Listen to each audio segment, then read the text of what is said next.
Engkau gembala yang baik, Kau menuntun hidupku dan bawaku ke air tenang, menyegarkan jiwaku. Puji Tuhan, Salam, selamat malam, salam sejahtera, bahagia kiranya memenuhi setiap kehidupan kita. Puji Tuhan, saya tidak lupa menyapa anak-anak Tuhan, umat Tuhan, hamba-hamba Tuhan yang sedang mengikuti pemberitaan firman Tuhan lewat live streaming, video internet, YouTube, Facebook, dimanapun Anda berada. Puji Tuhan, selanjutnya mari kita mohonkan kemurahan Tuhan supaya kiranya Tuhan membukakan firman-Nya bagi kita malam ini sehingga kita boleh mendapatkan pertolongan dari Tuhan sebagai uluran dua tangan kasih Tuhan di hari-hari terakhir ini, apalagi keadaan sekarang ini di mana wabah corona melanda seantero dunia ini. Puji Tuhan, tetapi kita bersyukur oleh darah salib, dua tangan Tuhan yang kuat, kita berada di tengah perhimpunan ibadah pendalaman Alkitab. Puji Tuhan. Segera kita sambut firman penggembalaan untuk ibadah pendalaman Alkitab dari Rut pasal yang kedua. Dari Rut pasal yang kedua, ayat yang ke-20. Puji Tuhan. Ayat yang ke-20. Sebetulnya yang harus kita perhatikan di sini secara khusus adalah ayat 21, tetapi kaitannya adalah ayat berasal dari ayat 20. Puji Tuhan. Demikian firman Tuhan. Sesudah itu berkatalah Naomi kepada menantunya, diberkatilah kiranya orang itu oleh Tuhan yang rela mengaruniakan kasih setianya kepada orang-orang yang hidup dan yang mati. Lagi kata Naomi kepadanya, orang itu kaum kerabat kita, dialah salah seorang yang wajib menebus kita. Lagi kata Naomi kepada Rut menantunya itu, orang itu kaum kerabat kita, dialah salah seorang yang wajib menebus kita. Di sini Naomi menjelaskan kepada Rut menantunya itu bahwa Boas adalah kaum kerabat mereka. Dialah salah seorang yang wajib menebus mereka, Naomi dan Rut. Puji Tuhan. Sesuai dengan ketentuan dan peraturan yang berlaku di Israel. Dituliskan dengan jelas di dalam Imamat 25 ayat 24 sampai dengan ayat 25. Puji Tuhan. Sesuai dengan Imamat 25 ayat 24 dan 25 nanti bisa dibaca di rumah masing-masing. Nubuatan ini, nubuatan yang tertulis dalam Imamat 25 ayat 24 sampai 25, nubuatan ini telah digenapi oleh pribadi Yesus sendiri 2000 tahun yang lalu. Nubuatan ini, Imamat 25 ayat 24-25, telah digenapi oleh pribadi Yesus Kristus, Anak Allah 2000 tahun yang lalu, sebagaimana tertulis di dalam Injil Matius 20 ayat 28. Anak manusia datang ke dunia ini bukan untuk dilayani, melainkan untuk melayani dan untuk memberikan nyawanya menjadi tebusan terhadap orang-orang yang terjual kepada maut. Puji Tuhan. Amin, saudara. Dan selanjutnya kita membaca ayat 21, Rut 2 ayat 21. Lalu kata Rut, perempuan Moab itu, lagi pula ia berkata kepadaku, tetaplah dekat pengerja-pengerjaku, sampai mereka menyelesaikan seluruh penyabitan ladangku. Setelah mendengarkan penjelasan dari Naomi mertuanya itu, sontak saja Rut teringat kembali kepada perkataan Boas. Boas rohani itulah pribadi dari Tuhan Yesus Kristus. Boas rohani itulah pribadi dari Tuhan Yesus Kristus. Perkataannya selalu diingat oleh murid-muridnya. Amin. Perkataannya selalu diingat oleh murid-muridnya. Contoh peristiwa: A. 1 kali pada Injil Matius, B. 2 kali pada Injil Lukas, C. 3 kali pada Injil Yohanes. Jadi boas rohani itulah pribadi dari Tuhan Yesus Kristus. Perkataannya selalu diingat oleh murid-muridnya. Contoh peristiwa: A. 1 kali pada Injil Matius, B. 2 kali pada Injil Lukas, C. 3 kali pada Injil Yohanes. Sekarang kita akan melihat keterangan A. 1 kali pada Injil Matius. Keterangan 1 kali pada Injil Matius. Matius 26 ayat 69 sampai dengan 74. Matius 26 ayat 69 sampai dengan 74. Demikian firman Tuhan. Petrus menyangkal Yesus. Ayat 69. Sementara itu Petrus duduk di luar halaman, maka datanglah seorang hamba perempuan kepadanya, katanya, engkau juga selalu bersama-sama dengan Yesus orang Galilea itu. Tetapi ia menyangkalnya di depan semua orang. Katanya, aku tidak tahu apa yang kau maksud. Ayat 71, ketika ia pergi ke pintu gerbang, seorang hamba lain melihat dia dan berkata kepada orang-orang yang ada di situ, orang ini bersama-sama dengan Yesus, orang Nazaret itu.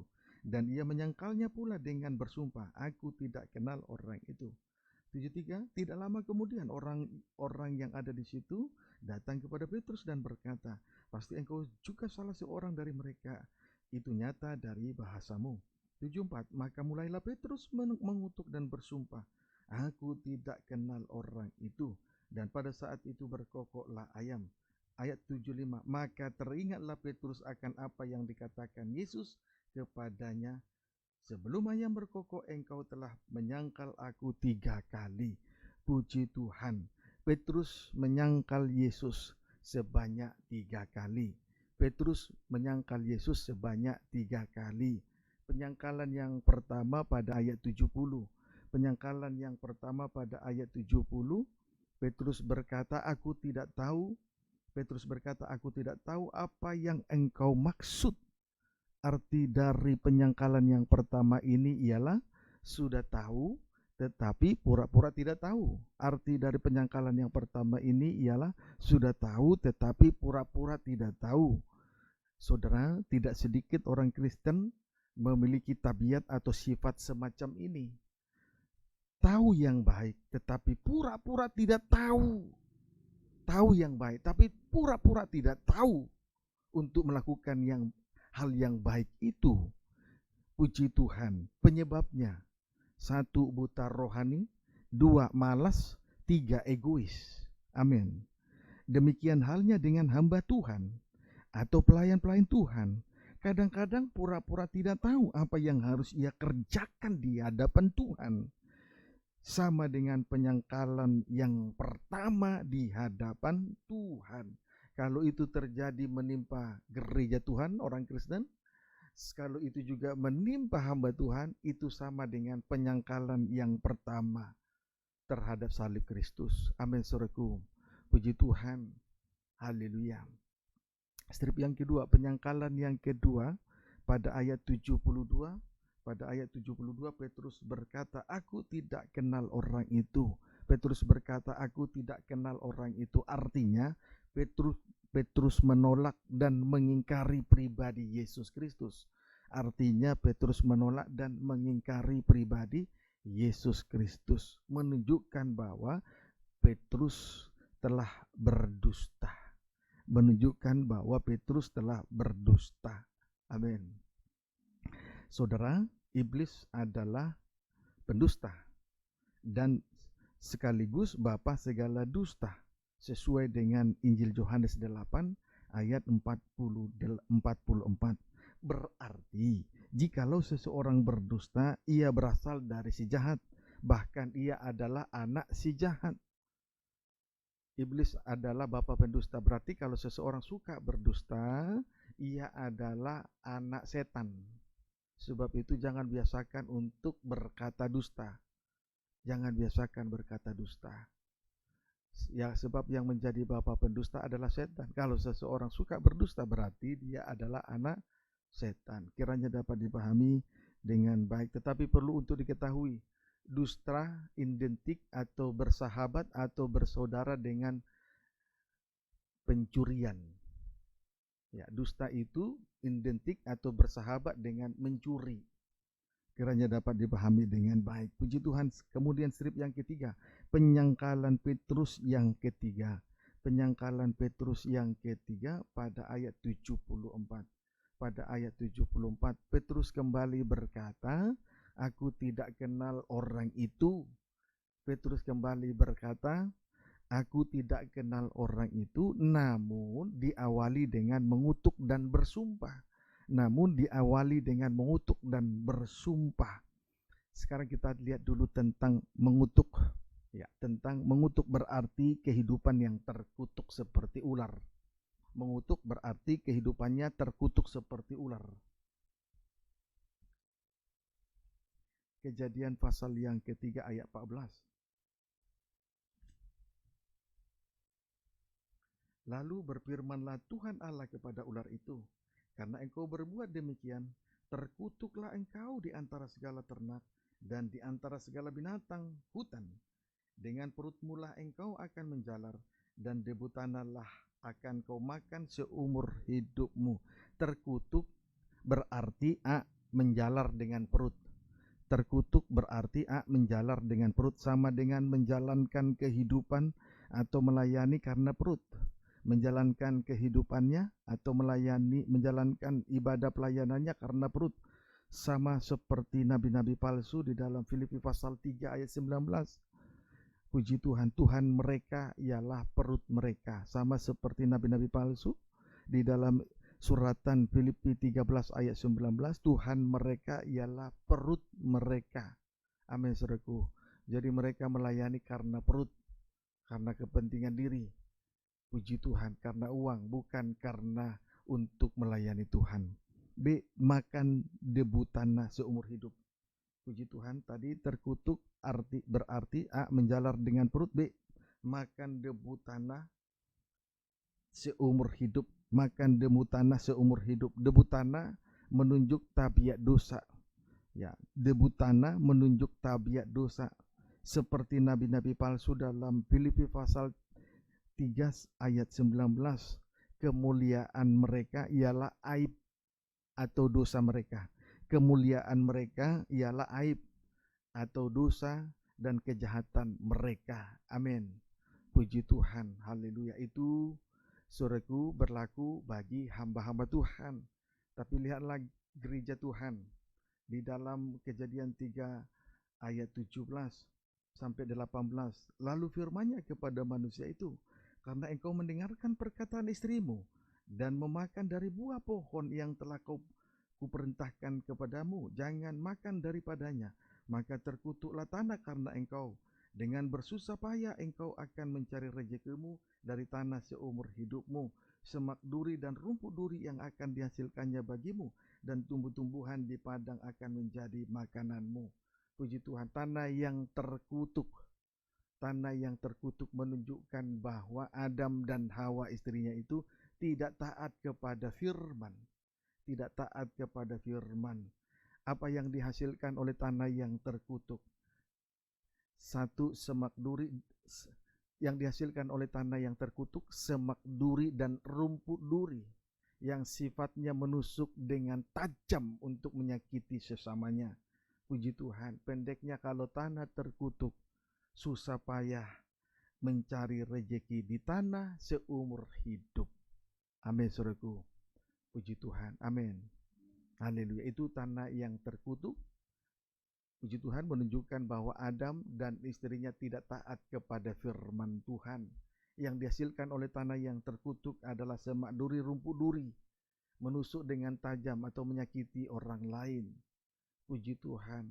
Kalau yang dihasilkan oleh tanah adalah semak duri, berarti susah payah mencari rezeki. Tidak ada orang, umpama kalau orang suka menyakiti sesamanya, pasti susah payah mencari rezeki. Kiranya dapat seumur hidupnya. Itulah bagian dari gereja Tuhan. Tadi, saudaraku, ular yang terkutuk itu bagian dari hamba Tuhan, sedangkan tanah yang terkutuk bagian dari gereja Tuhan. Kiranya dapat dipahami dengan baik. Kemudian selain mengutuk juga tadi Simon Petrus bersumpah. Tentang bersumpah, Yakobus 5 ayat 12. Tetapi yang terutama saudara-saudara, janganlah kamu bersumpah demi sorga maupun demi bumi ataupun demi sesuatu yang lain. Jika ya, hendaklah kamu katakannya. Jika tidak, hendaklah kamu katakan tidak, supaya kamu jangan kena hukuman. Puji Tuhan. Haleluya. Jadi jangan bersumpah demi apapun juga, supaya seseorang tidak kena hukuman. Pendeknya, bersumpah sama dengan kena hukuman. Bersumpah sama dengan kena hukuman. Seharusnya ya di atas ya, tidak di atas tidak. Tidak perlu bersumpah. Jadi bersumpah sama dengan kena hukuman. Matius, lebih jauh kita melihat tentang bersumpah ini di dalam Injil Matius pasal yang ke-5 ayat 34 sampai dengan 37. Demikian firman Tuhan. Tetapi ayat 33. Kamu telah mendengar pula yang difirmankan kepada nenek moyang kita, jangan bersumpah palsu, melainkan peganglah sumpahmu di depan Tuhan, itu menurut hukum Taurat. Ayat 34 sampai 37. Tetapi aku berkata kepadamu, janganlah sekali-kali bersumpah, baik demi langit, karena langit adalah tata Allah. 35. Maupun demi bumi, karena bumi adalah tumpuan kakinya, ataupun demi Yerusalem, karena Yerusalem adalah kota raja besar. 36. Janganlah juga engkau bersumpah demi kepalamu, karena engkau tidak berkuasa memutihkan atau menghitamkan sehelai rambut pun. 37. Jika ya, hendaklah kamu katakan ya, jika tidak, hendaklah kamu katakan tidak. Apa yang lebih daripada itu berasal dari si jahat.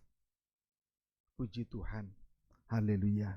Jadi jangan bersumpah demi apapun juga, baik jangan bersumpah demi apapun juga, baik demi langit, karena langit adalah tata Allah, baik demi bumi, karena bumi adalah tumpuan kakinya, baik demi Yerusalem, karena Yerusalem adalah kota raja besar, baik demi kepala masing-masing, karena seorang pun tidak berkuasa memutihkan atau menghitamkan sehelai rambut pun. Ayat 37. Jika ya, hendaklah kamu katakannya, jika tidak, hendaklah kamu katakan tidak. Apa yang lebih daripada itu berasal dari si jahat. Jadi singkatnya, ya di atas ya, tidak di atas tidak. Lebih daripada itu berasal dari si jahat, sama dengan kena hukuman. Jadi jelas orang yang bersumpah sama dengan kena hukuman. Berasal dari si jahat sama dengan kena hukuman. Amin. Puji Tuhan. Haleluya. Berarti belajar untuk menjadi orang yang tegas, tidak perlu takut dengan hukuman. Puji Tuhan. Tetapi karena Petrus ini takut dengan pencobaan, maka dia menyangkali Yesus dan berkata, aku tidak kenal dia. Diawali dengan mengutuk dan bersumpah, itulah penyangkalan yang ketiga. Amin. Puji Tuhan, kiranya dapat dipahami dengan baik. Kita kembali membaca Matius 26. Puji Tuhan, Matius 26 ayat 74 sampai 75. Setelah kita melihat penyangkalan Petrus sebanyak 3 kali, kita kembali membaca lagi Injil Matius 26 ayat 74 sampai 75. Maka mulailah Petrus mengutuk dan bersumpah. Inilah penyangkalan yang ketiga. Penyangkalan yang ketiga, Petrus berkata, aku tidak kenal orang itu, tetapi diawali dengan mengutuk dan bersumpah. Itu saya sudah sampaikan. Dan pada saat itu berkokoklah ayam. Ayat 75, maka teringatlah Petrus akan apa yang dikatakan Yesus kepadanya, sebelum ayam berkokok engkau telah menyangkal aku 3 kali. Puji Tuhan. Setelah 3 kali menyangkali Yesus, setelah Simon Petrus 3 kali menyangkali Yesus, berkokoklah ayam. Berkokoklah ayam. Maka teringatlah Petrus akan apa yang dikatakan Yesus kepadanya. Sebelum ayam berkokok engkau telah menyangkal aku 3 kali. Puji Tuhan. Amin. Kita lihat peristiwa itu. Injil Matius 26 ayat 30 sampai 35, demikian firman Tuhan. Petrus akan menyangkal Yesus. Sesudah menyanyikan nyanyian pujian, pergilah Yesus dan murid-muridnya ke Bukit Zaitun. Ini peristiwa percakapan waktu perjamuan malam dengan murid-muridnya. Puji Tuhan, sesudah perjamuan malam itu mereka pergi ke Bukit Zaitun. Puji Tuhan. Lalu 31, apa yang terjadi? Pada ayat 31 sampai ayat 35. Maka berkatalah Yesus kepada mereka, malam ini kamu semua akan terguncang imanmu karena aku. Sebab ada tertulis, aku akan membunuh gembala dan kawanan domba itu akan tercerai-berai. Akan tetapi sesudah aku bangkit, aku akan mendahului kamu ke Galilea. Petrus menjawabnya, biarpun mereka semua terguncang imannya karena engkau, aku sekali-kali tidak. 34, Yesus berkata kepadanya, aku berkata kepadamu, sesungguhnya malam ini sebelum ayam berkokok, engkau telah menyangkal aku 3 kali. Kata Petrus kepadanya, sekalipun aku harus mati bersama-sama engkau, aku takkan menyangkal engkau. Semua murid yang lain pun berkata demikian. Puji Tuhan. Singkatnya, Yesus berkata kepada Simon Petrus, sesungguhnya malam ini sebelum ayam berkokok, engkau telah menyangkal aku 3 kali. Engkau telah menyangkal aku 3 kali. Lalu kata Petrus kepadanya,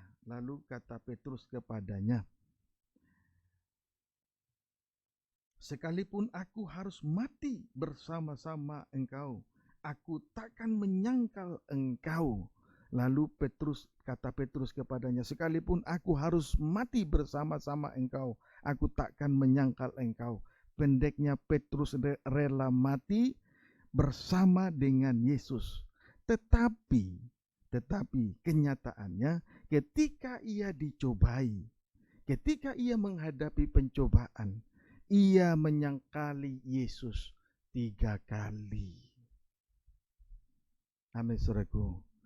Ya, lalu kata Petrus kepadanya, sekalipun aku harus mati bersama-sama engkau, aku takkan menyangkal engkau.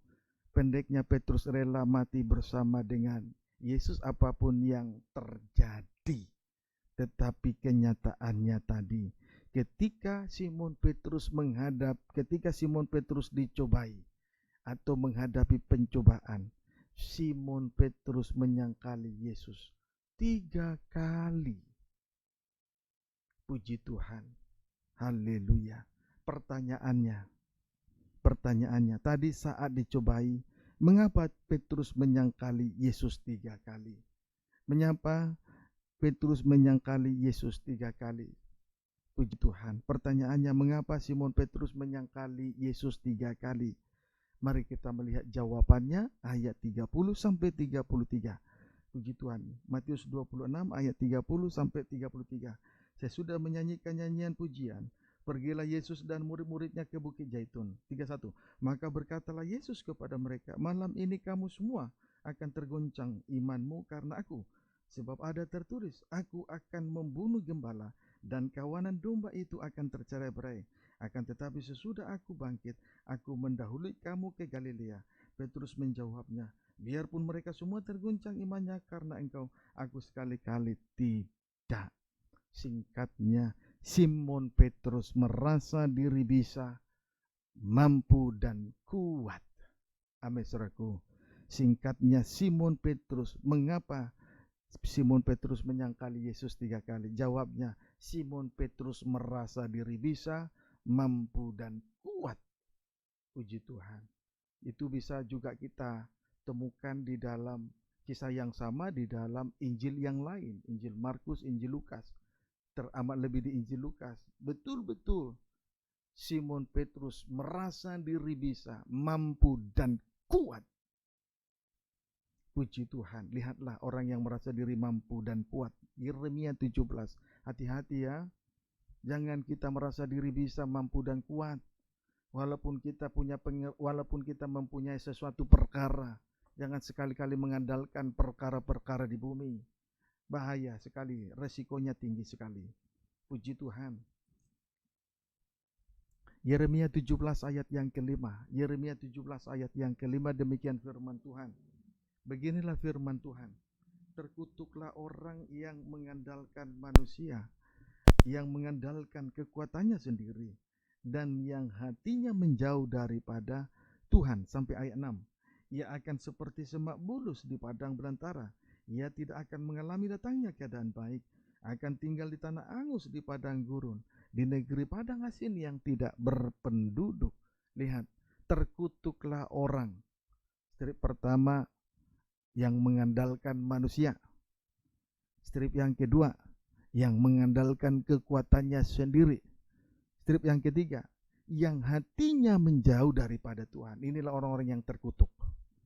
Keadaan orang semacam ini, ia akan digambarkan seperti semak bulus di padang belantara. Digambarkan seperti tiga hal. Seperti semak bulus di padang belantara. Semak bulus tidak punya apa-apa, berada di pengasingan. Selain tidak punya apa-apa, tetapi berada di pengasingan. Puji Tuhan. B, ia tidak mengalami datangnya keadaan baik. Ia tidak akan mengalami datangnya keadaan baik. C, tinggal di tanah angus, di padang gurun, di negeri padang asin yang tidak berpenduduk.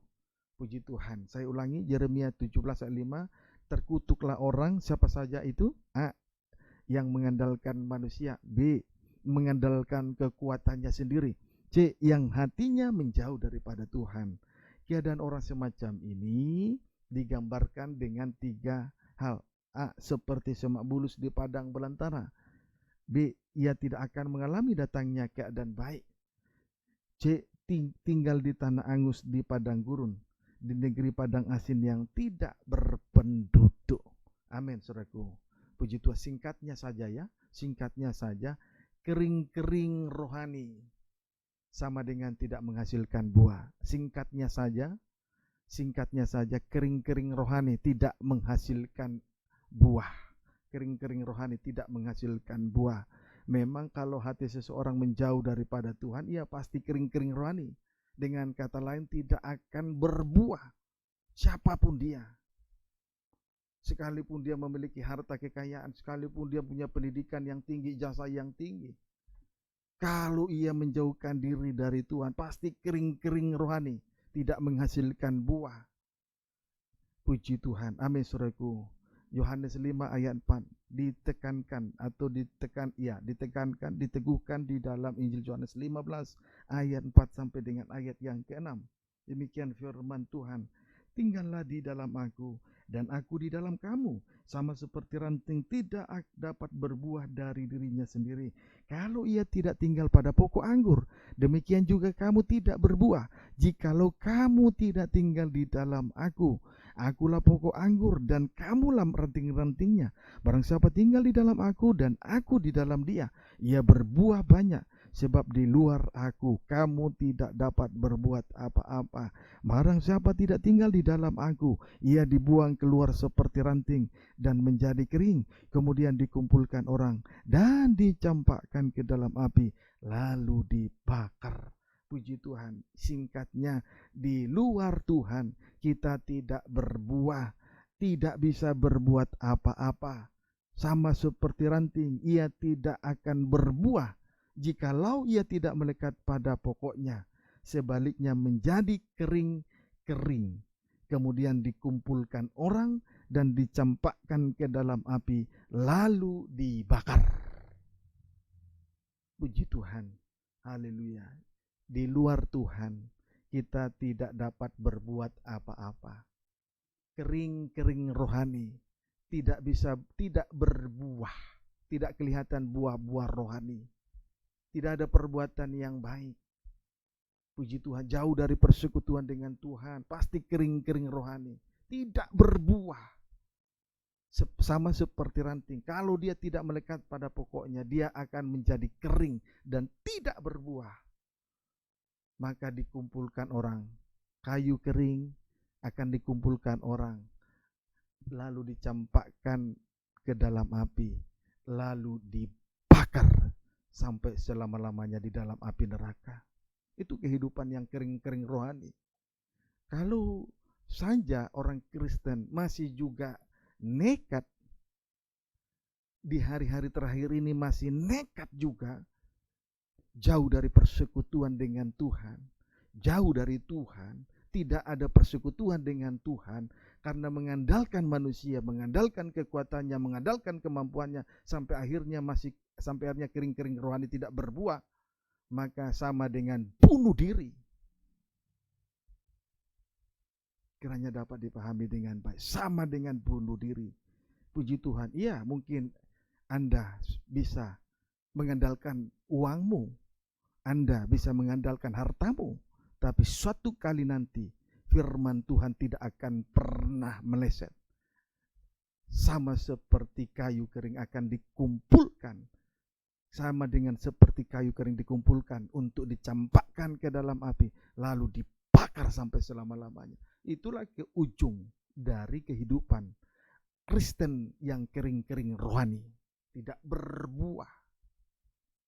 Jadi kalau kita diizinkan Tuhan untuk memasuki setiap ruang-ruang ibadah, ruang-ruang hati Tuhan untuk melaksanakan ibadah pelayanan, lalu dikaruniakan jabatan-jabatan untuk melayani pekerjaan, melayani Tuhan dan melayani pekerjaan Tuhan, itu adalah suatu kemurahan dari Tuhan. Tuhan tentukan dan Tuhan tuntut buah-buah rohani dari setiap perbuatan-perbuatan yang baik. Jadi jangan bersungut-sungut kalau kita bekerja di ladang Tuhan, apalagi di ladang anggur, supaya kita berbuah di hadapan Tuhan. Jadi kehidupan yang kering-kering rohani, yakni tidak berbuah, akhirnya akan binasa di dalam api neraka sampai selama-lamanya. Amin. Puji Tuhan. Tadi Simon Petrus merasa diri bisa, mampu dan kuat. Puji Tuhan. Berarti mengandalkan kekuatan, mengandalkan manusia. Akhirnya jauh dari Tuhan, tidak ada persekutuan. Sama seperti ranting tidak melekat pada pokok anggur, pada pokoknya. Akhirnya menjadi kering, tidak berbuah. Dikumpulkan orang, dicampakkan dalam api, dibakar sampai selama-lamanya. Itulah kehidupan yang kering-kering rohani, tidak berbuah. Ciri-ciri merasa diri mampu atau mengandalkan kekuatannya. Ciri-ciri merasa diri mampu dan mengandalkan kekuatannya. Lihat ciri-ciri orang semacam ini ya. Injil Matius 26.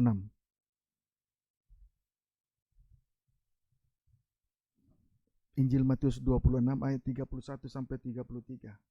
Demikian firman Tuhan. Maka berkatalah Yesus kepada mereka, malam ini kamu semua akan tergoncang imanmu karena aku. Sebab ada tertulis, aku akan membunuh gembala dan kawanan domba itu akan tercerai-berai. 32, akan tetapi sesudah aku bangkit, aku akan mendahului kamu ke Galilea. Ayat 33, Petrus menjawabnya, biarpun mereka semua tergoncang imannya karena engkau, aku sekali-kali tidak.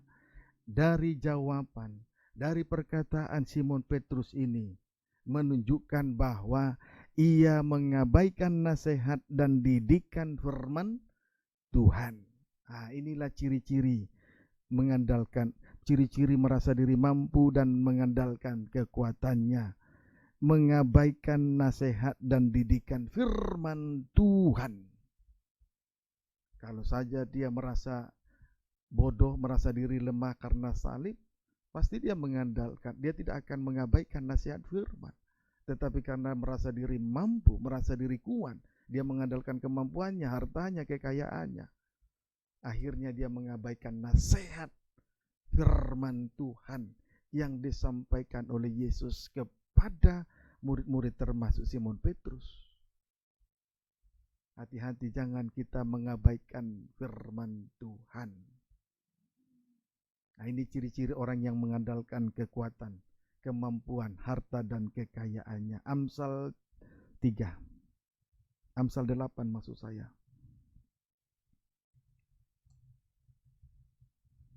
Amsal 8 ayat yang ke-33. Demikian firman Tuhan. Amsal 8 ayat 33, demikian firman Tuhan. Dengarkanlah didikan, maka kamu menjadi bijak. Amin. Menjadi bijak. Menjadi bijaksana. Contoh bijaksana itu bisa kita temukan dalam perjanjian baru. 5 gadis bijaksana membawa minyak saat mereka menyongsong mempelai laki-laki. Mereka mengambil pelita masing-masing serta membawa minyak dalam buli-buli. Itu bijak. Beda dengan 5 gadis bodoh. Ketika menyongsong mempelai laki-laki, membawa minyak, membawa pelita tapi tidak membawa minyak. Selanjutnya, karena mempelai laki-laki itu lama tidak datang-datang, baik 5 gadis yang bodoh maupun 5 gadis yang bijaksana tertidur. Arti tertidur di sini menunjukkan bahwa gereja tidak ada yang sempurna. Amin, saudaraku. Tidak ada yang sempurna. Tetapi akhirnya saat dalam penantian itu, pelita mereka hampir padam. Sementara 5 gadis yang bodoh tidak membawa pelita. Di sisi lain, 5 gadis yang bodoh, pelita tetap menyala karena ada persediaan minyak dalam buli-buli. Sebab itu tetaplah di dalam rumah Tuhan, supaya di tengah-tengah ibadah dan pelayanan jangan tinggalkan supaya ada pengurapan. Bijaksanalah. Amin, saudaraku. Nah, kemudian bagian B. Janganlah mengabaikannya. Jangan mengabaikan didikan nasihat dan didikan firman Tuhan. Janganlah mengabaikannya. Maksudnya jangan mengabaikan didikan atau nasihat firman Tuhan. Amin, saudaraku. Jangan kita mengabaikan nasihat firman Tuhan. Sekalipun kita punya ijazah tinggi, sekalipun punya gelar yang tinggi, doktor dan profesor, jangan mengabaikan nasihat firman Tuhan. Sekalipun kita punya harta dan kekayaan, jangan mengabaikan nasihat firman Tuhan. Puji Tuhan, lihat akibat mengabaikan nasihat firman Tuhan. Akibat mengabaikan nasihat firman Tuhan. Yang pertama, Amsal 10 ayat 17. Amsal 10 ayat 17, demikian firman Tuhan. Siapa mengindahkan didikan menuju jalan kehidupan? Bagian sebaliknya, tetapi siapa mengabaikan teguran tersesat. Perhatikan baik-baik. Siapa mengabaikan teguran tersesat. Ya, siapa mengabaikan teguran dalam kurung nasihat, firman ataupun didikan, tutup kurung, tersesat. Puji Tuhan, tersesat. Tanda apabila seseorang tersesat, A, mengambil jalannya sendiri, mengambil jalannya masing-masing atau mengambil jalannya sendiri-sendiri, berarti liar, tidak tergembala, sama dengan tidak dengar-dengaran dan tidak mengikuti Tuhan dengan benar. Liar, tidak tergembala, sama dengan tidak dengar-dengaran, prakteknya tidak dengar-dengaran dan tidak mau mengikuti Tuhan. Itu tersesat sudah. Amin, saudaraku. B, ya, tanda apabila seseorang tersesat, mengambil jalannya sendiri. B, menuruti keinginan di hati. Menuruti keinginan di hati sekalipun itu berlawanan dengan keinginan hati Tuhan. Itu sudah sesat. Kiranya dapat dipahami dengan baik. Amin, saudara. Puji Tuhan. Haleluya. Akibat yang kedua, Amsal 13 ayat 18.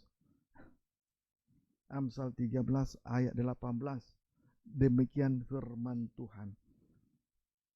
Kemiskinan dan cemooh menimpa orang yang mengabaikan didikan, tetapi siapa mengindahkan teguran ia dihormati. Saya ulangi, kemiskinan dan cemooh menimpa orang yang mengabaikan didikan. Jadi kemiskinan dan cemooh menimpa orang yang mengabaikan didikan. Puji Tuhan. Jadi orang yang mengabaikan nasihat firman, orang yang mengabaikan didikan, teguran, nasihat firman, maka dia akan ditimpa dua hal. Satu, kemiskinan. Ya, dua hal. Satu, kemiskinan, miskin jasmani maupun rohani. Apa miskin jasmani? Apa tanda miskin? Kikir. Sama dengan tidak mampu memberi. Kalau dia kaya pasti mampu memberi. Puji Tuhan. Kemudian ditimpa B, cemooh, menjadi buah bibir. Puji Tuhan. Cemooh, cibiran, menjadi buah bibir. Puji Tuhan. Kiranya dapat dipahami dengan baik. Saudara, jangan kita menjadi buah bibir karena kejahatan dan kenajisan kita, supaya orang lain jangan tersandung dengan ibadah dan pelayanan dalam penggembalaan GBT Betania Serang dan Cilegon. Perhatikanlah itu baik-baik. Puji Tuhan. Akibat yang ketiga, Amsal 15 ayat 32. Akibat yang ketiga, Amsal 15 ayat 32. Demikian firman Tuhan. Siapa mengabaikan didikan, membuang dirinya. Ya, siapa mengabaikan didikan, membuang dirinya sendiri. Puji Tuhan. Contoh. Ya, contoh. Satu, bangsa Israel pernah dibuang di Mesir selama 430 tahun.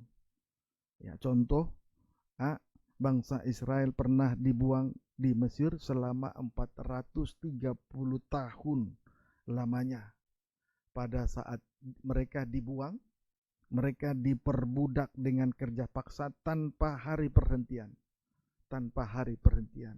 Mereka diperbudak dengan kerja paksa tanpa hari perhentian. Keluaran pasal 1. Sejenak kita lihat dulu itu.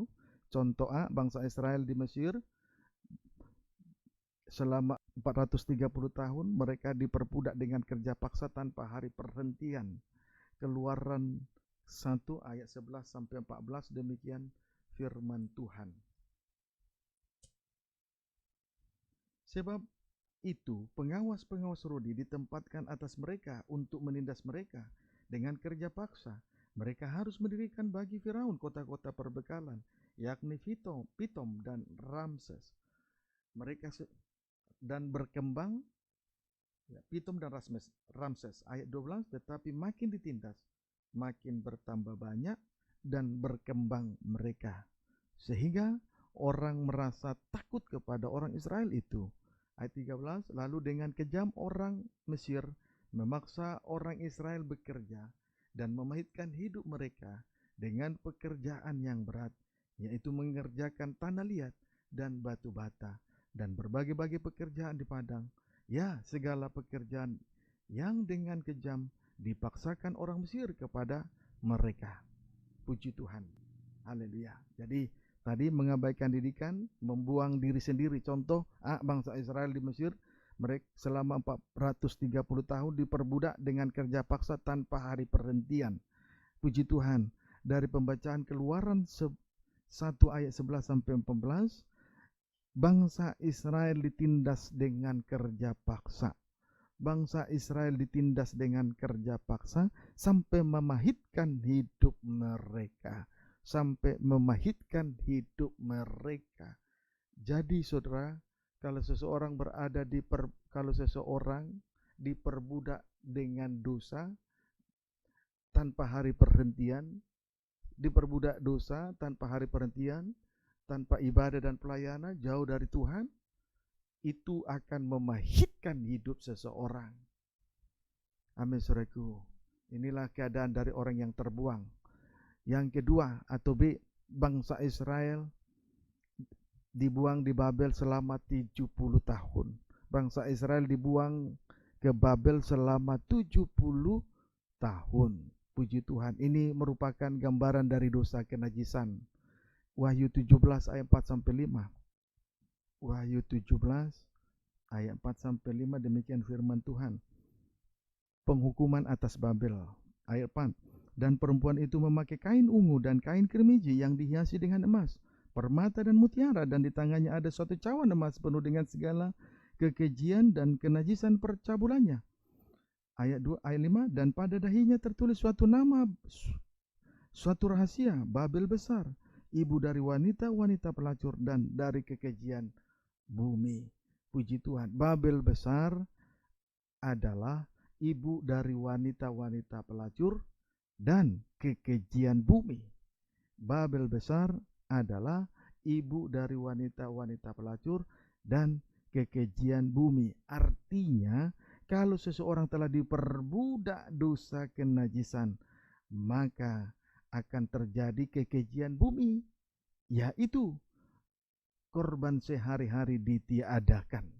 Akan terjadi kekejian di bumi, yaitu korban sehari-hari dihentikan. Puji Tuhan. Kalau korban sehari-hari dihentikan, ditiadakan, itu merupakan kekejian di bumi. Sama halnya dengan orang yang berdoa, tetapi memalingkan telinga untuk tidak mendengar firman Tuhan. Itu merupakan doa kekejian. Puji Tuhan. Haleluya.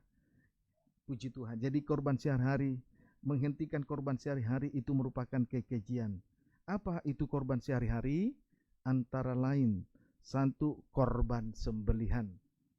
Itu sesuai dengan Daniel 10, 9, Daniel 9, Daniel 10, dan Daniel 12. Puji Tuhan. Apa itu korban sehari-harian? Yaitu satu, korban sembelihan. Sama dengan ibadah yang berkenan diganti dengan ibadah fasik. Daniel 8 ayat 10 sampai dengan 12. 2. Korban santapan. Tadi apa itu korban sehari-hari? Satu, korban sembelihan, sama dengan ibadah yang berkenan. Sangkal diri, pikul salib, itu ibadah yang berkenan. Diganti dengan ibadah fasik. Daniel 8 ayat 10 sampai 12. 2. Korban santapan, yaitu firman Allah. Korban santapan, yaitu firman Allah. Inilah nanti yang dihentikan. Kalau dua hal ini dihentikan, kalau korban sehari-hari dihentikan, itulah korban sembelihan dan korban santapan, itu merupakan kekejian di bumi, kekejian bumi. Amin, saudaraku. Puji Tuhan. Yang pasti tadi korban santapan yang dihentikan, salah satunya tadi korban santapan, yaitu firman Allah sebagai kebutuhan pokok jiwa kita. Puji Tuhan. Kalau itu dihentikan, itu merupakan kekejian bumi. Tapi kenyataannya satu kali nanti itu akan terjadi, dan itu sudah dinubuatkan oleh Amos pasal 8 ayat 11. Amos pasal 8 ayat 11.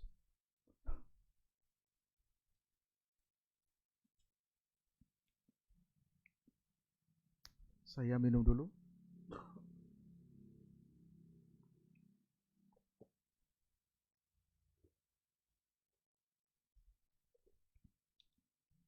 Amos 8 ayat 11, lapar dan haus. Sesungguhnya waktu akan datang, demikianlah firman Tuhan Allah, aku akan mengirimkan kelaparan ke negeri ini, bukan kelaparan akan makanan dan bukan kehausan akan air, melainkan akan mendengarkan firman Tuhan. Puji Tuhan. Saudaraku, satu kali nanti nubuatan dari Amos ini akan tergenapi, di mana Tuhan akan mengirimkan kelaparan ke negeri ini. Bukan kelaparan akan makanan dan bukan kehausan akan air, melainkan akan mendengarkan firman Tuhan. Apabila pembinasa keji berdiri di tempat kudus, maka korban sehari-hari itu akan dihentikan. Selain korban sembelihan, termasuk menghentikan korban santapan. Firman Allah tidak akan lagi ditemukan di atas muka bumi ini, dan nubuatan Amos ini satu kali nanti akan tergenapi. Maka selagi ada kesempatan, mari kita hargai, kita kumpulkan sebanyak-banyaknya. Mengingat hari-hari ini adalah hari-hari terakhir, sama dengan hari ke-6, mari kita kumpulkan 2 gomer. Masing-masing mengumpulkan 2 gomer setiap orang Puji Tuhan. Haleluya. Lihat ayat 12-13. Mereka akan mengembara dari laut ke laut dan menjelajah dari utara ke timur untuk mencari firman Tuhan, tetapi tidak mendapatnya. Pada hari itu akan rebah lesu anak-anak darah yang cantik dan anak-anak teruna karena haus. Pada saat firman Tuhan digenapi, terjadi pada hari itu akan rebah lesu anak-anak darah yang cantik dan anak-anak teruna karena haus akan firman Tuhan. Anak-anak darah dan anak-anak teruna itu menunjuk kehidupan menunjuk kerohanian yang masih belum dewasa rohani. Nah, ini akan terjatuh dan rebah, tidak akan bisa bangkit-bangkit lagi. Kalau kita perhatikan dalam Yesaya, puji Tuhan, kiranya dapat dipahami dengan baik. Kemudian pada saat Tuhan mengirimkan kelaparan di atas negeri ini, terjadi suatu kekeliruan yang besar. Sebab mereka akan mengembara dari laut ke laut. Yang ditemukan adalah ajaran daripada antikristus. Kemudian menjelajah dari utara ke timur. Yang ditemukan adalah ajaran setan. Puji Tuhan, penuh dengan tipu daya, penuh dengan tipu muslihat. Itulah ajaran setan, penuh dengan tipu muslihat. Puji Tuhan, kiranya dapat dipahami dengan baik. Haleluya. Puji Tuhan. Nah, itulah akibat mengabaikan firman Tuhan. Kita sudah melihat akibat yang pertama, akibat yang kedua, dan akibat yang ketiga. Akibat yang ketiga, ia dibuang. Puji Tuhan, dibuang. Contohnya seperti bangsa Israel di Mesir, mereka diperbudak selama 430 tahun dengan kerja paksa tanpa hari perhentian. Kemudian dibuang ke Babel, berarti diperbudak dosa kenajisan. Puji Tuhan, haleluya. Kiranya dapat dipahami dengan baik. Saat diperbudak dosa kenajisan, terjadilah kekejian di bumi. Artinya, korban sehari-hari dihentikan. Itulah satu, korban sembelihan, ibadah yang disertai menyangkal diri pikul salib, diganti dengan ibadah fasik. 2, korban santapan. Haleluya. Tadi korban sembelihan, yang kedua korban santapan, itulah firman Allah. Amin, saudaraku. Puji Tuhan. Haleluya. Jadi akibat yang ketiga tadi, mengabaikan didikan, membuang diri, sama dengan membuang dirinya sendiri. Kiranya dapat dipahami dengan baik. Jangan kita lagi mengabaikan firman Tuhan. Amin, saudara. Jangan kita mengabaikan nasihat firman Tuhan. Mengapa Simon Petrus mengabaikan nasihat firman Tuhan? Karena dirinya merasa diri mampu, merasa diri kuat, mengandalkan kekuatan, mengandalkan manusia, mengandalkan harta dan kekayaan, mengandalkan kedudukan dan jabatannya, mengandalkan pendidikan dan ijazah yang tinggi. Puji Tuhan, haleluya. Sebab itu, hai orang kaya, hai orang yang mempunyai pendidikan yang tinggi, dengan kasih saya nasihatkan, belajar mengandalkan Tuhan. Jangan abaikan nasihat firman Tuhan. Kiranya dapat dipahami dengan baik. Amin, saudaraku. Puji Tuhan. Sekarang praktek mengabaikan firman Tuhan. Injil Lukas 22 ayat 31 sampai 34. Demikian firman Tuhan. Simon, Simon, lihat, iblis telah menuntut untuk menampi kamu seperti gandum. 32, tetapi aku telah berdoa untuk engkau supaya imanmu jangan gugur, dan engkau, jikalau engkau sudah insaf, kuatkanlah saudara-saudaramu. Ini percakapan waktu perjamuan malam. Puji Tuhan. Sama dengan Injil Matius 26 tadi ya. Amin, saudaraku. Kemudian ayat 33, lihat, jawab Petrus, Tuhan, aku bersedia masuk penjara. dan mati bersama-sama dengan engkau. Ayat 34, tetapi Yesus berkata, Aku berkata kepadamu, Petrus, hari ini ayam tidak akan berkokok sebelum engkau 3 kali menyangkal bahwa engkau mengenal aku. Puji Tuhan. Haleluya. Intinya di sini, saudara, di sini kita melihat Yesus berkata, Simon, Simon, lihat, iblis telah menuntut untuk menampi kamu seperti gandum. Tetapi aku telah berdoa untuk engkau supaya imanmu jangan gugur. Dan jikalau engkau insaf, kuatkanlah saudaramu. Inilah nasihat firman kepada Simon Petrus. Amin, saudaraku. Jawab Petrus, Tuhan, aku bersedia masuk penjara. Kemudian aku bersedia mati bersama-sama dengan engkau. Mendengar itu, langsung saja Yesus berkata, Aku berkata kepadamu, Petrus, hari ini ayam tidak akan berkokok sebelum engkau 3 kali menyangkal bahwa engkau mengenal aku. Puji Tuhan. Haleluya. Saudara, inilah kisah yang sama dari nasihat firman yang terdapat di dalam Injil Matius 26 tadi. Amin, saudaraku. Puji Tuhan. Kita baca ayat 24 sampai 26. Percakapan waktu perjamuan malam. Lukas 22 ayat 24 sampai dengan ayat 26. Terjadilah juga pertengkaran di antara murid-murid Yesus. Siapakah yang dapat dianggap terbesar di antara mereka? Di sini kita melihat murid-murid berlomba-lomba untuk menjadi yang terbesar, menjadi yang terhebat satu dengan yang lain. Ini artinya bahwa manusia itu atau murid-murid Yesus termasuk Simon Petrus berpikiran manusiawi. Amin, saudaraku. Kalau kita memiliki pikiran surgawi, kita akan berlomba-lomba berjuang untuk merendahkan diri sampai berada di titik nol di hadapan Tuhan. Tetapi manusia duniawi berpikiran secara manusiawi, sehingga mereka berlomba-lomba untuk menjadi yang terbesar.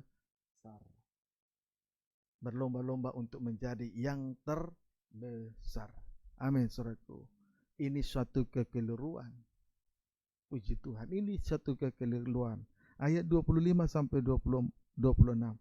Melihat situasi itu, Yesus berkata kepada mereka, raja-raja bangsa-bangsa memerintah rakyat mereka, dan orang-orang yang menjalankan kuasa atas mereka disebut pelindung-pelindung.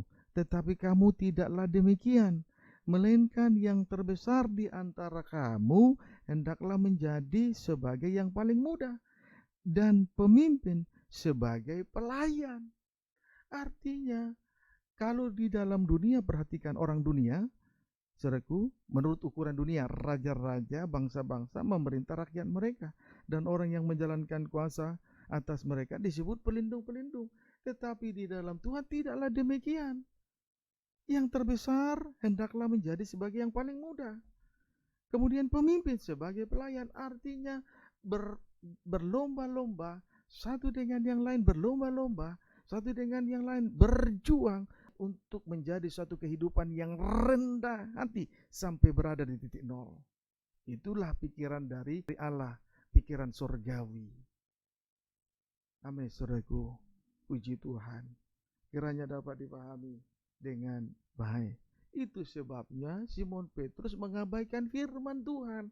Rupanya dia berpikiran dia masih manusia duniawi, sehingga dia berpikiran secara manusiawi.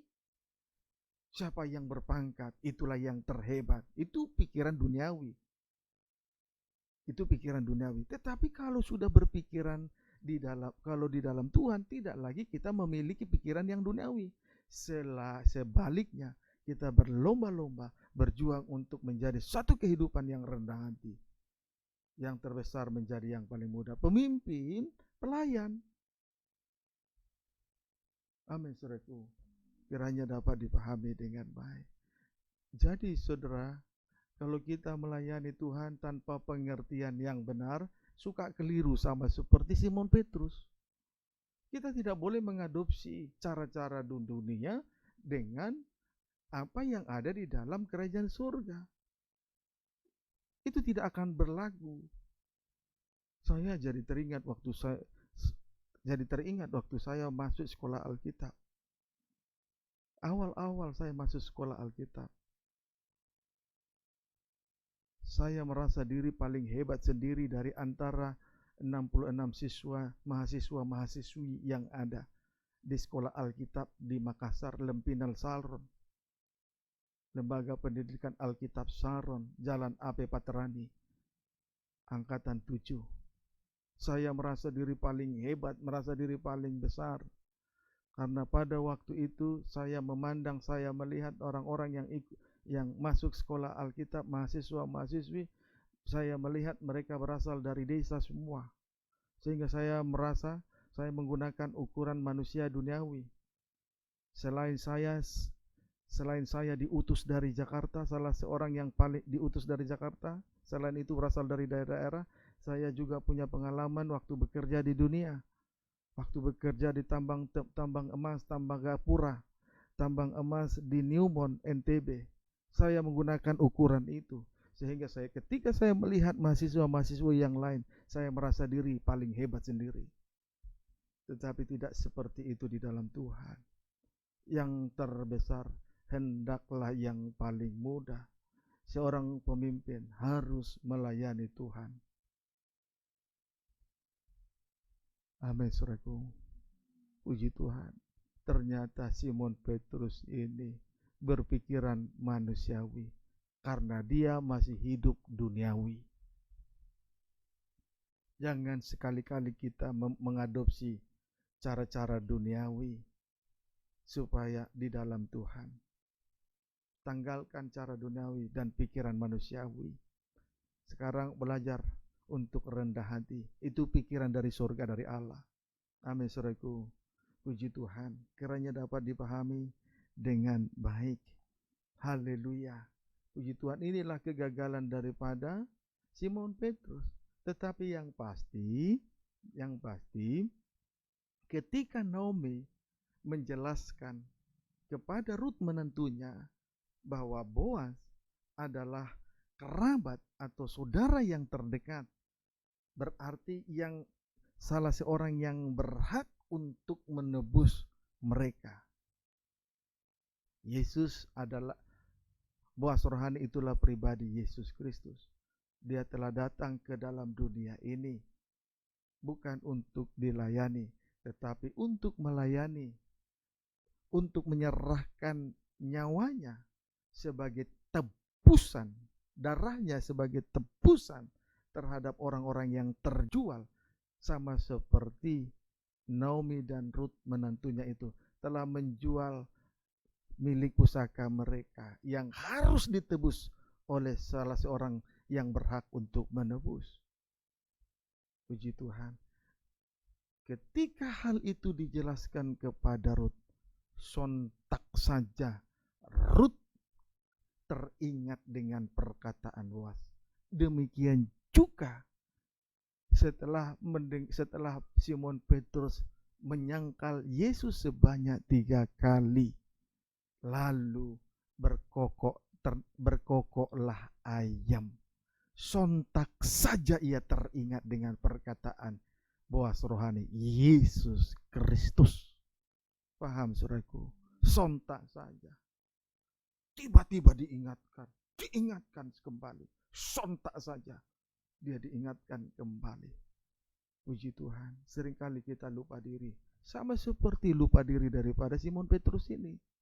Merasa diri hebat, merasa diri kuat, mengabaikan firman Tuhan. Ternyata karena dia melayani, mengikuti Tuhan, tetapi masih bersifat duniawi, sehingga dia memiliki pikiran manusiawi,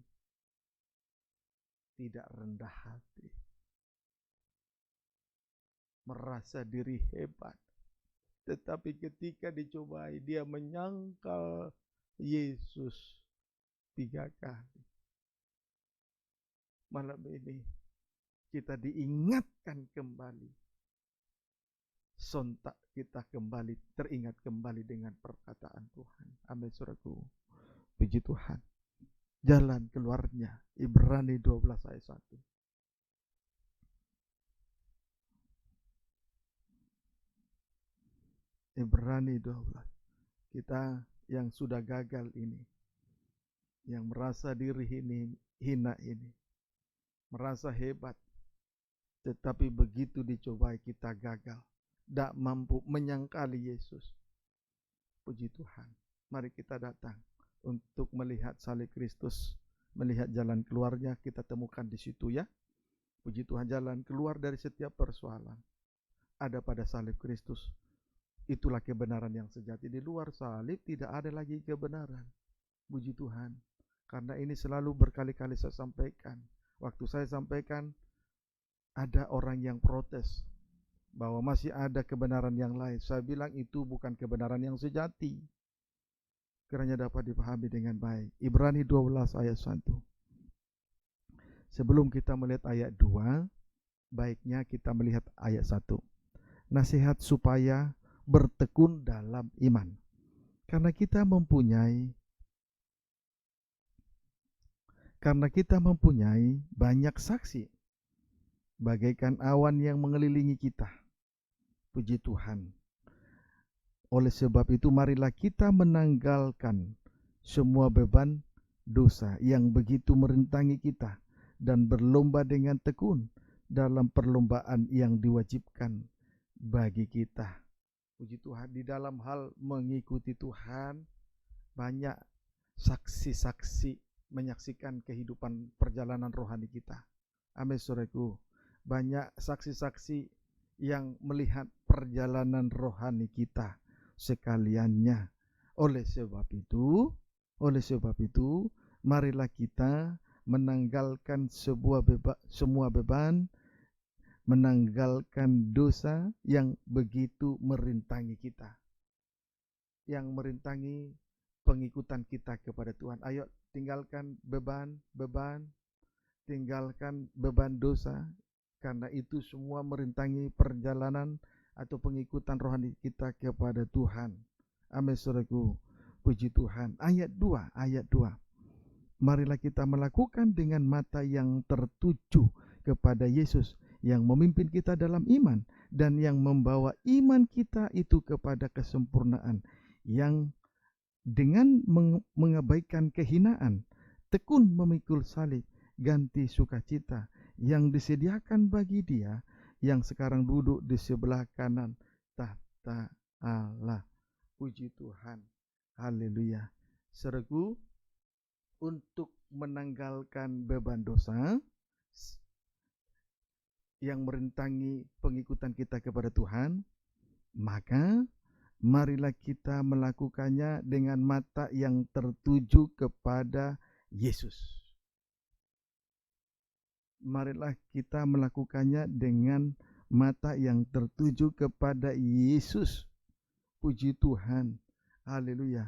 Yang memimpin kita dalam iman dan yang membawa iman kita kepada kesempurnaan. Puji Tuhan, yang dengan mengabaikan kehinaan, tekun memikul salib, ganti sukacita yang disediakan bagi kita semua. Mari kita memandang kepada salib Kristus. Yesus yang rela disalibkan. Puji Tuhan, rela disalibkan. Dengan dia dengan mengabaikan kehinaan, dia tetap tekun memikul salib. Tadi Simon Petrus mengabaikan firman Tuhan, mengandalkan kekuatan. Sebaliknya, di sini kita melihat Yesus anak Allah mengabaikan kehinaan, sehingga mengabaikan kehinaan, tekun memikul salibnya. Amin, saudaraku. Puji Tuhan.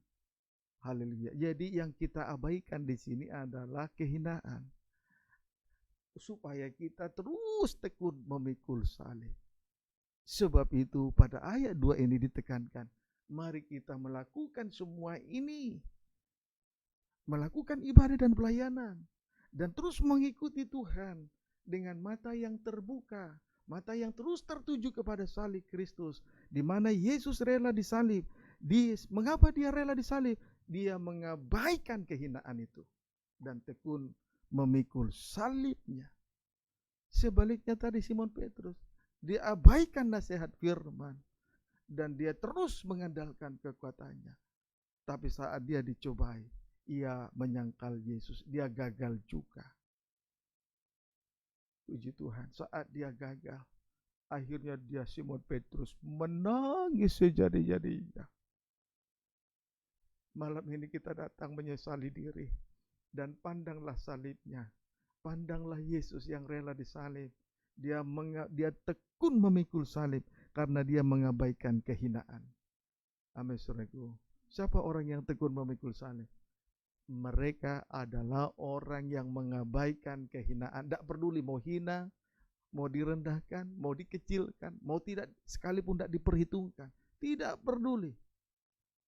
Yang penting tekun memikul salib. Itulah pribadi Yesus. Biarlah mata kita terus tertuju kepada salib Kristus, kepada Yesus yang disalibkan. Berarti mengabaikan kehinaan.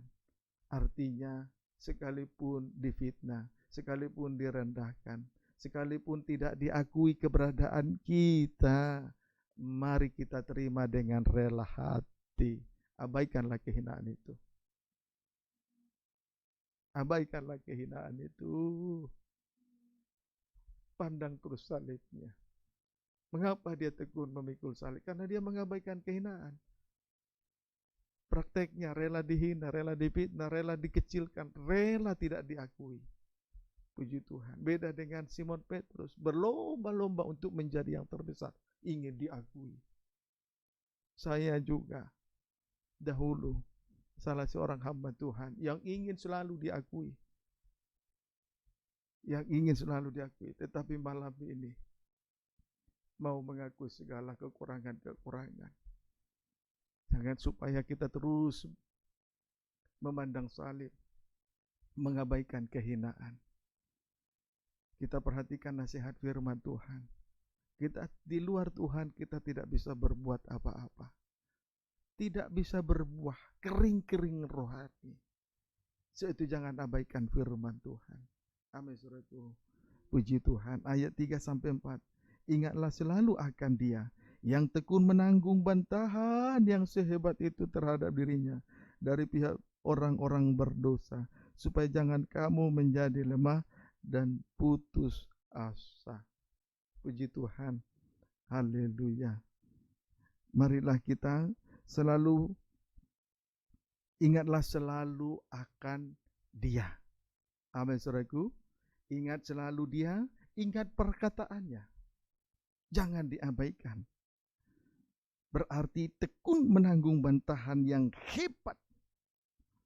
Tekun menanggung bantahan yang hebat. Tujuannya, saudaraku, kalau kita sangkal diri pikul salib, tujuannya adalah supaya jangan menjadi lemah dan putus asa.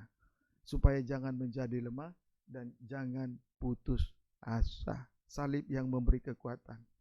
Kita menjadi kuat, tidak lemah, tidak putus asa. Amin, saudaraku. Puji Tuhan. Tapi saat kita merasa diri hebat, merasa diri kuat, pasti lemah. Tidak kuat. Kiranya dapat dipahami ayat yang keempat. Dalam pergumulan kamu melawan dosa, kamu belum sampai mencucurkan darah. Ingatlah itu. Dalam pergumulan melawan dosa, kita belum sampai mencucurkan darah. Amin, saudaraku. Ayat 5 sampai dengan ayat yang ke-8. Dan sudah lupakah kamu akan nasihat yang berbicara kepada kamu seperti kepada anak-anak? Hai anakku, janganlah anggap enteng didikan Tuhan, dan janganlah putus asa apabila engkau diperingatkannya, karena Tuhan menghajar orang yang dikasihinya dan menyiksa orang yang diakuinya sebagai anak. Jikalau kamu harus menanggung ganjaran, Allah memperlakukan kamu seperti anak. Di manakah terdapat anak yang tidak dihajar oleh ayahnya? Tetapi jikalau kamu bebas dari ganjaran yang harus diderita setiap orang, maka kamu bukanlah anak, tetapi anak-anak gampang. Oleh sebab itu, mulai malam ini, Mari kita janganlah anggap enteng didikan Tuhan. Kemudian jangan putus asa apabila kita diperingatkannya. Amin, saudaraku. Puji Tuhan. Tuhan menghajar orang yang dikasihinya. Kemudian Tuhan menyesah orang yang diakuinya anak. Jadi nasihat firman, teguran dan hajaran itu berlaku kepada satu orang yang dikasihi, dua orang yang diakuinya sebagai anak. Tidak ada anak yang tidak dihajar oleh orang tua bapaknya. Setiap anak yang bebas dari hajaran, teguran, nasihat firman Tuhan, didikan firman Tuhan, disebutlah ia anak gampangan, anak yang di luar nikah. Kiranya dapat dipahami dengan baik. Mari jangan abaikan nasihat firman. Jangan lagi anggap enteng didikan firman Tuhan. Seperti Simon Petrus ketika Yesus berkata, anak manusia akan diserahkan dan imanmu akan tergoncang. Tapi Simon Petrus berkata, imanku tidak akan tergoncang. Bahkan sekalipun engkau mati, aku rela mati bersama-sama dengan engkau. Itu sama artinya mengabaikan nasihat firman Tuhan. Boleh dulu kita baca itu, ayat yang terakhir. Injil Matius 26. Lihat. Maka berkata, Matius 26 ayat 31, maka berkatalah Yesus kepada mereka, malam ini kamu semua akan tergoncang imanmu karena aku. Lalu jawab Petrus, ayat 33, biarpun mereka semua tergoncang imannya karena engkau, aku sekali-kali tidak. Ini kan merasa diri hebat dan kuat. Tapi mengapa dia merasa diri hebat dan kuat? Ayat 31 kita baca kembali. Maka berkatalah Yesus kepada mereka, malam ini kamu semua akan tergoncang imanmu karena aku. Sebab ada tertulis. Inilah nasihat firman. Aku akan membunuh gembala dan kawanan domba itu akan tercerai-berai. Akan tetapi sesudah aku bangkit, aku akan mendahului kamu ke Galilea. Nasihat firman diabaikan. Sehingga dia merasa diri hebat. Amin, saudaraku. Seharusnya dia memperhatikan apa yang tertulis, di mana Yesus telah menggenapi nubuatan firman Tuhan. Dia harus mati dan terbunuh di atas kayu salib, bangkit pada hari yang ketiga, untuk selanjutnya mendahului mereka ke Galilea. Tetapi nasihat firman yang seperti ini diabaikan oleh dia. Ketika dia mengabaikan nasihat firman, Petrus menjawab, biarpun mereka semua tergoncang imannya karena engkau, aku sekali-kali tidak. Merasa diri kuat, hebat, dan mampu. Jangan abaikan firman Tuhan. Jangan anggap enteng didikan Tuhan. Yang harus kita abaikan adalah segala kehinaan. Rela difitnah, rela tidak diakui, rela direndahkan. Tujuannya supaya kita tetap bertekun memikul salib. Pandang saja salibnya, kita kuat. Ada jalan keluar di sana. Ketika dicobai, ia menyangkal Yesus, ia gagal. Tetapi kita lihat ayat terakhir. Satu ayat terakhir. Ayat 75. Maka teringatlah Petrus akan apa yang dikatakan Yesus kepadanya. Sebelum ayam berkokok, engkau telah menyangkal aku 3 kali. Lalu ia pergi keluar dan menangis dengan sedihnya. Mari kita memandang salib. Di situ kita akan menemukan jawaban. Petrus menangis ketika dia teringat kembali kepada firman Tuhan. Kebenaran sejati firman Tuhan kita akan temukan pada salib. Pandang salibnya. Puji Tuhan. Tuhan Yesus memberkati kita semua.